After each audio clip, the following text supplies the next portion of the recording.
शिव शंकर भगवान की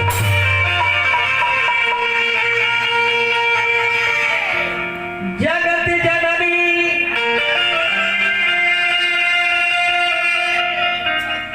आदि शक्ति मैया की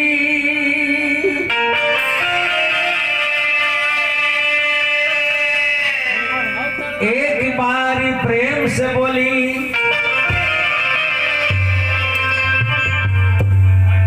मंगल के दाता श्री गणेश भगवान की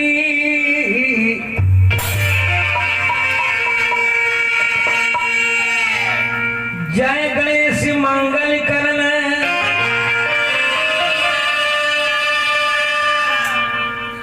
जय गणेश मंगल करना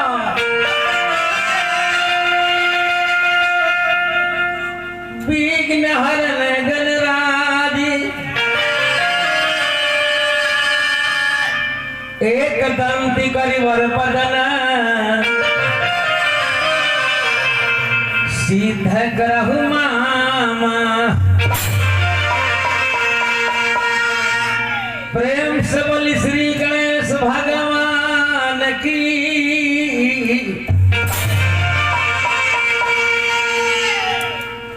छठे को बात पर ध्यान दी अपना बिहार में भोजपुरी सम्राट की उपाधि अपना बिहार में एक आदमी के मिलल कुतुबपुर दियरा जिला छपरा स्वर्गीय भिखारी ठाकुर जी जब भोजपुरी गीत गा के भोजपुरी नाटक ड्रामा खेल के आदमी के गलती रास्ता छोड़ा के निमन रास्ता सिखा दिया उन्हें के भाव में स्वर्गीय बैजनाथ राय जी के पुण्यात्मा के शांति खातिर गणेश भगवान के भजन चौधरी क्या बात है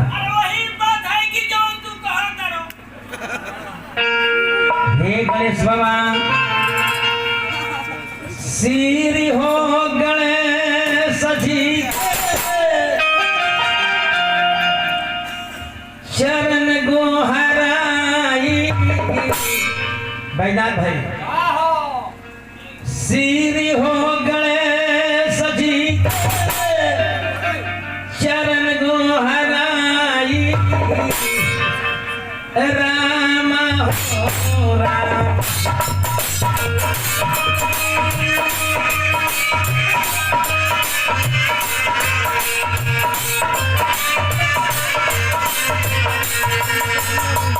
श्री हो गणेश जी चरण गोहराई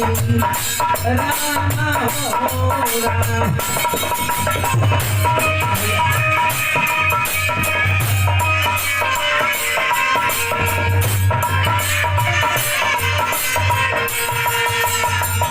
मुसफर सवार हो मुसफर सवार होके दर्शन दिखाई राम हो राम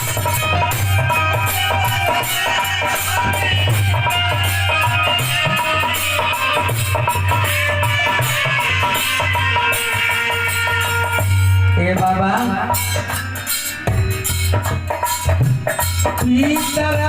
भोला बाबा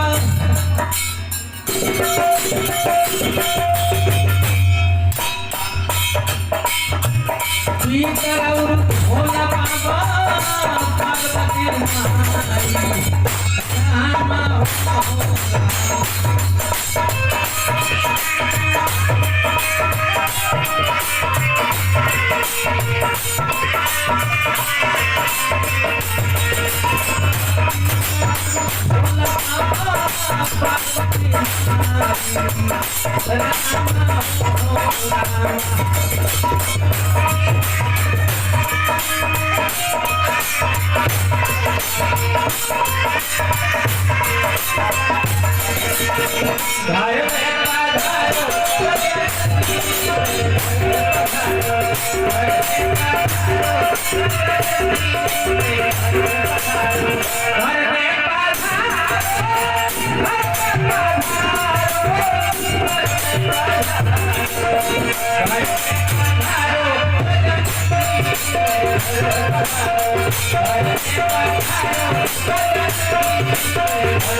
चाचा के बात पर ध्यान दे।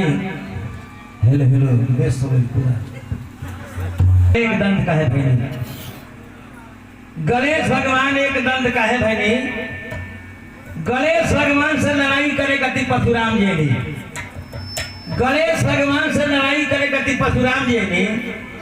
आ गणेश भगवान परशुराम जी के सुढ़िया में लपेट के जब फेंकनी तो परशुराम जी तीनों लोग 14 भुवन देख लेंगे। आ देखा था लेकिन सुढ़िया में पानी बा फेरसा चला के मार देंगे। गणेश भगवान के वो दांत कट गई, वो दिन से एक दंत हो गई। बाबा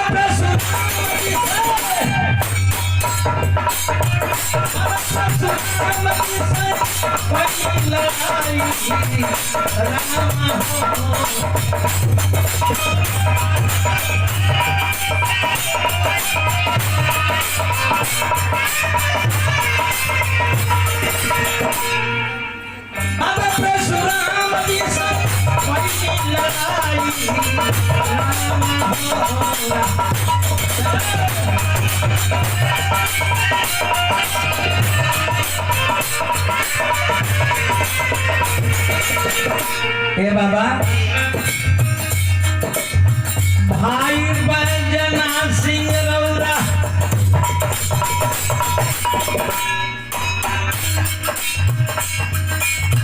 भाई बजना सिंह रौरा नरवा बजाई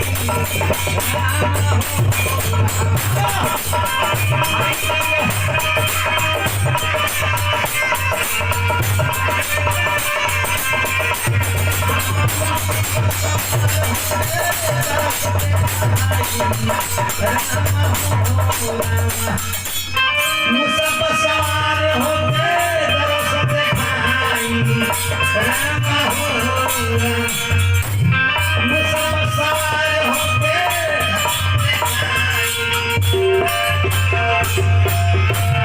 भगवान की। चाचा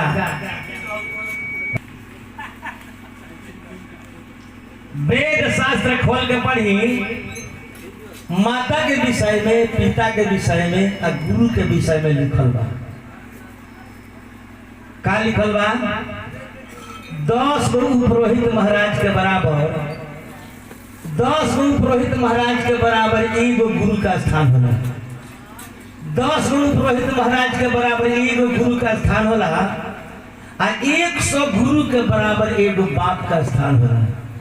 100 गुरु के बराबर एगो बाप का स्थान होला। और 1000 बाप के बराबर एगो महतारी का स्थान होला।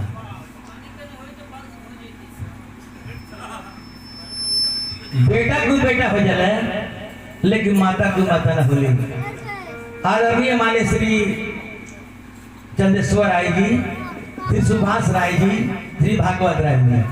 तीनों भाई मिलके अपना पिताजी के अंतिम संस्कार श्राद्ध कांड किया। श्राद्ध श्रद्धा से होगा, श्रद्धा से करते। तो स्वर्ग में नाथ राय जी के पुण्य आत्मा के शांति खातिर एगो मैया के भजन।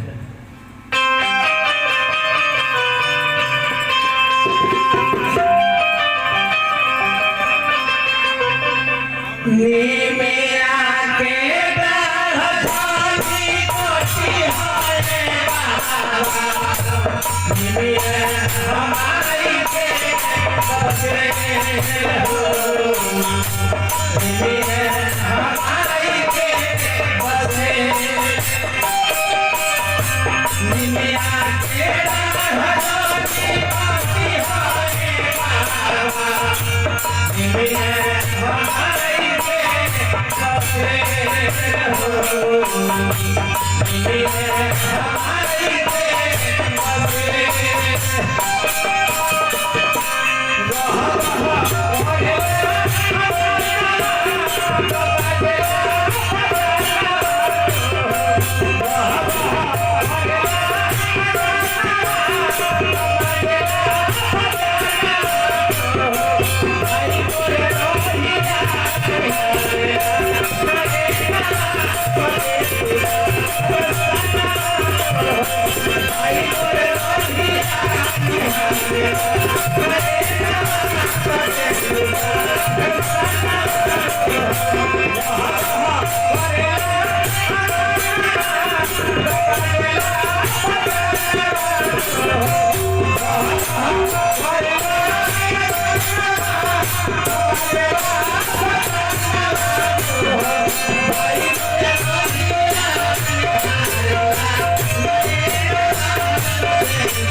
बोलिए प्रेम से सब चंद्रमार की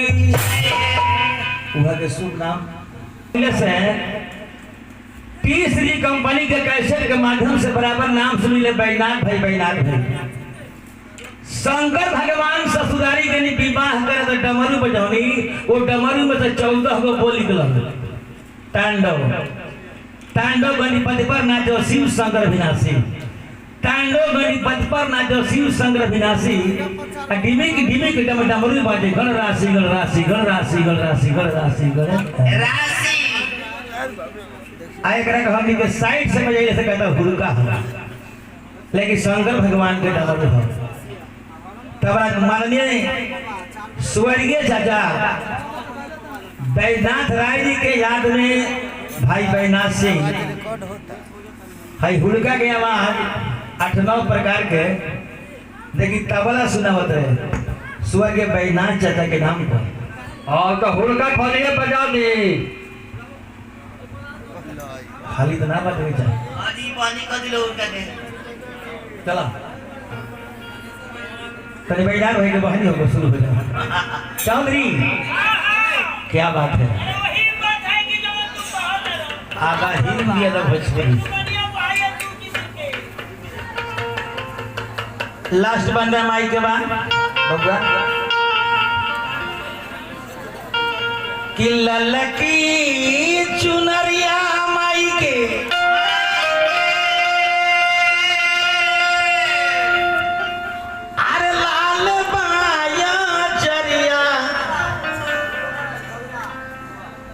स्वर्गीय बैजनाथ राय जी के भागीदार सिर्फ पेंदर राय जी है बैजनाथ बहुत के है हेले बहनी करे 51 रुपया कि ललकी चुनरिया माई के अरे लाल बाया चरिया हो चवरिया हो डोले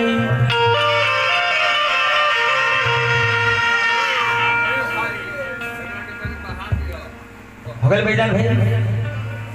चला ठीक बात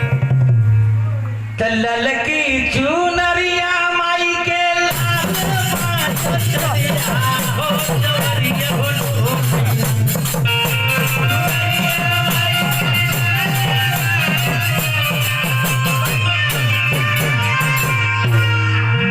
ललकी चुनरिया माई के लाल माया चरिया हो चवरिया हो ढोलैया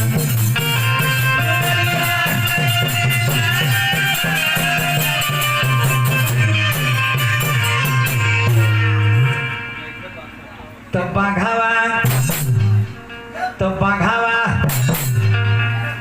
बाघावा बैठल बा पजरिया हो चवरिया ढोलैया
माननीय श्री पिंटू राय जी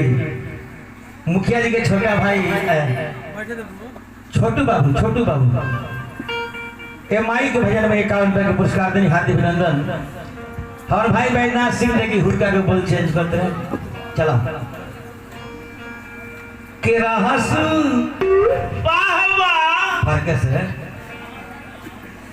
के रहस वाह समझ क्या बात है के रहस के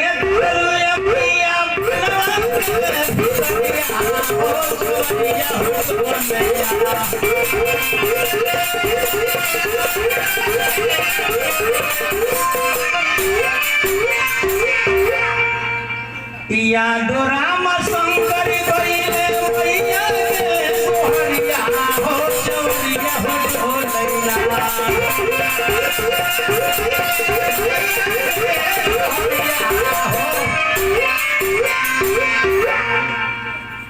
मान्य जयकर्ता महोदय चंदेश्वर आईडी तीनों भाई चंदेश्वर बाबू सुभाष बाबू भागवत बाबू तो तीन भैया के अटरिया हो चवरिया हो ढोलैया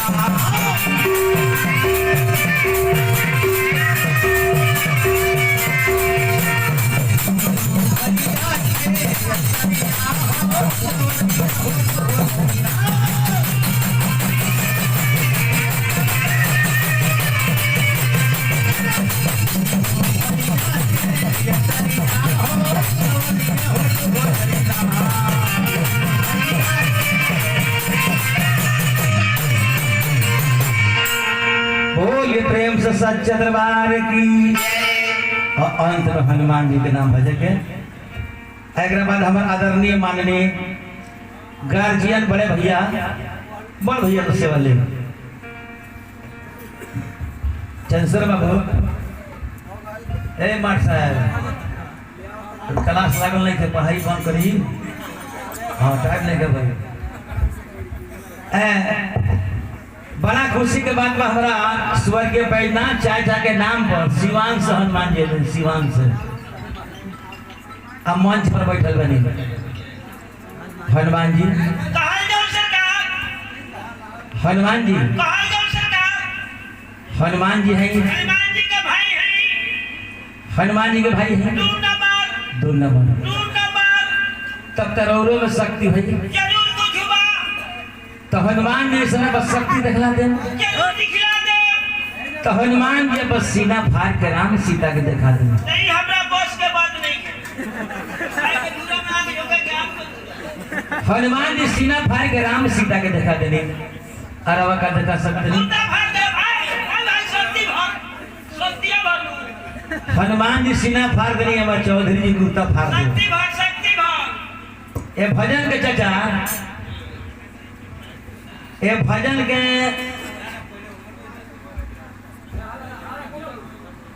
अपना छापरा के व्यास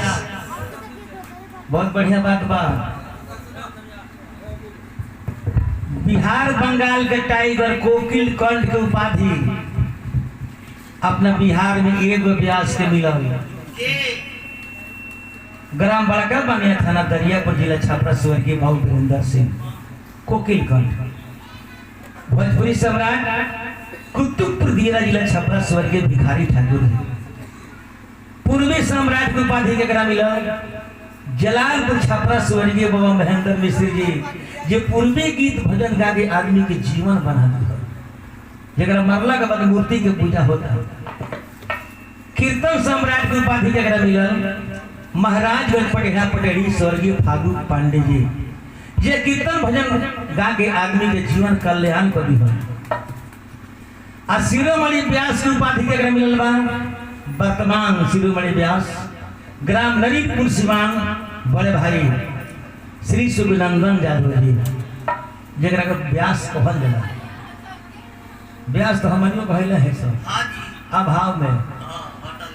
लेकिन व्यास जगह कहला शिरोमणि व्यास श्री सुभिनंदन यादव जी, जगह तुलसीदास जी रामायण लिखले बनी वाल्मीकि जी एक कलयुग में शिरोमणि व्यास श्री सुभिनंदन यादव भी रामायण लिख दिले है। और रामायण का नाम बा सरस रामायण। सरस रामायण तो बाबू वीरेंद्र सिंह मौजी लाजी ठेका लगाए कैसे हम रउरा के कैसे हम रउरा के बोलाई मुझी भाई नाम भाई बजरंगी हम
आदरणीय माने श्री पिंटू राय जी आ 100 रुपए के पुरस्कार देनी हार्दिक अभिनंदन। तो लखन जी के लागल पान, लखन जी के लागल पान, मेघनाथ लक्ष्मण जी के शक्ति बाण मार रहे। मेघनाथ लक्ष्मण जी के शक्ति बाण जब मार रहे तो सजीवन बूटी पियावल गई तो लक्ष्मण जी जिंदा हो गई। उस सजीवन बूटी का रहे सेवरी के बैर, सेवरी के बैर भगवान राम खा गई और लक्ष्मण जी घुमा के फेंक दिली। बैर जाके धावला गिर पर्वत पे गिरल आ वह सजीवन बूटी भई। लक्ष्मण जी के पियाल गई तो लक्ष्मण जी जिंदा हो गई। तो भगवान कहन की बाबू पुरान के चौरा पंथ पड़े तो लखन जी के लागल बा आ व्याकुरण श्री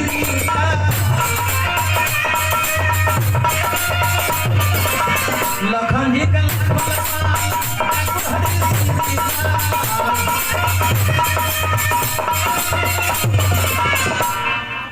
हे हनुमान जी हावला गिरल ले वहीनी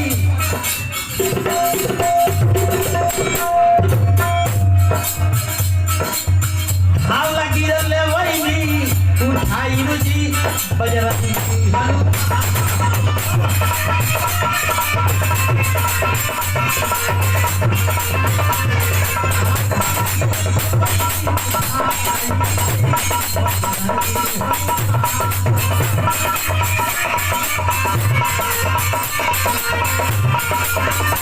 मंगल मूल में राम लाने आज बड़े शुभ के वाले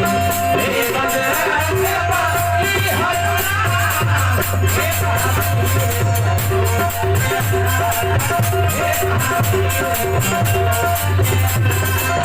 मंगल मूल राम लाने आज बड़े शुभ के वाले हे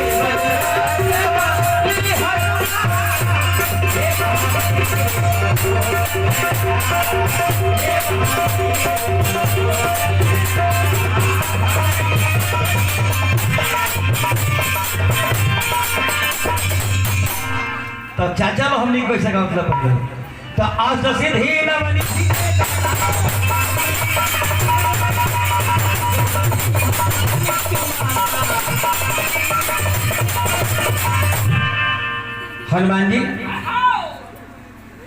हनुमान जी तो लंका जरा दे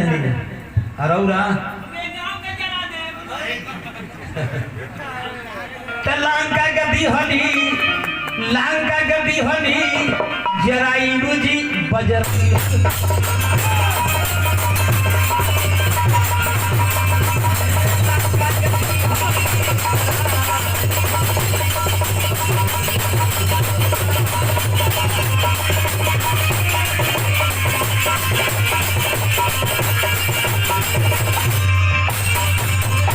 बोलिए प्रेम से बजरंग बली की। अब हमने के का कह चल के गार्जियन से सेवा ली अरे खइलो ना हाला ना अरे खइलो ना धन काहे के कमैलो यह कह चल के अरे खइलो ना धन काहे के कमैलो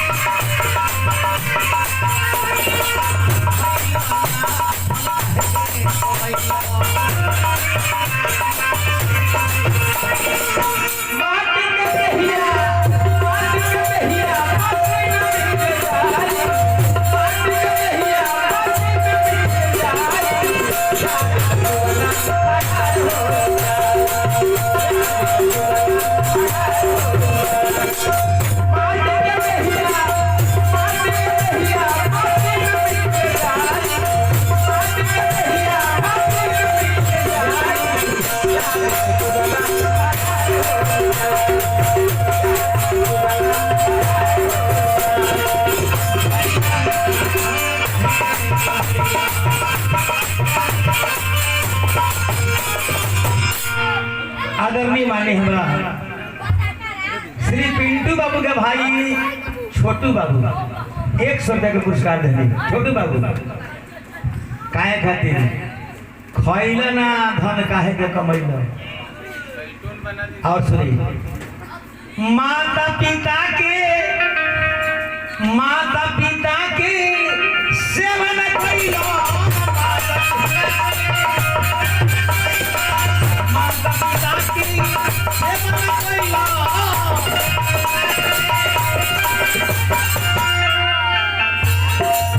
ए हला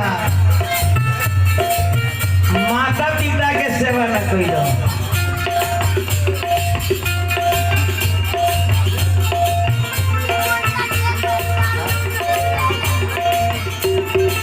है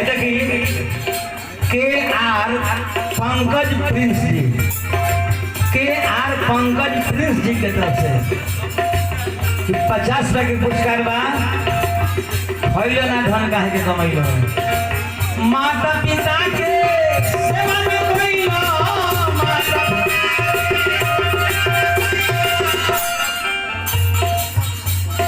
अरे गंगा तीरथी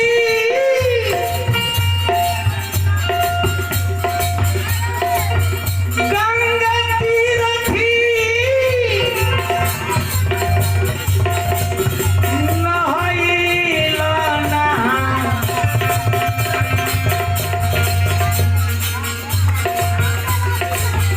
गंगा तीरथी नहइलो ना धन काहे के कमैलो खइलो ना धन काहे के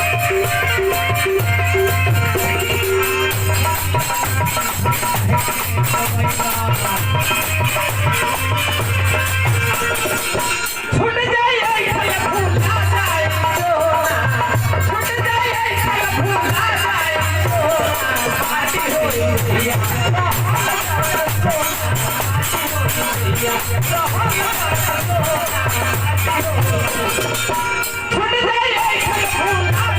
सोना छूट जाए भूला जाए सोना पार्टी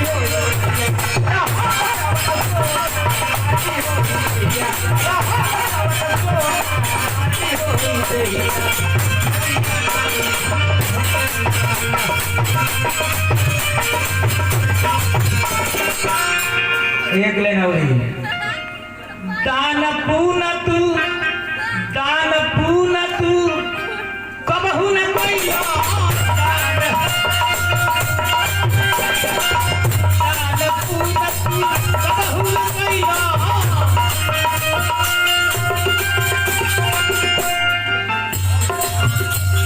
आरो होई के भजनिया रे हना प्रभु के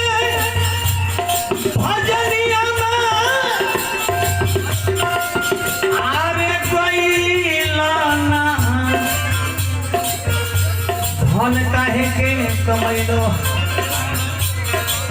खइला ना धन काहे के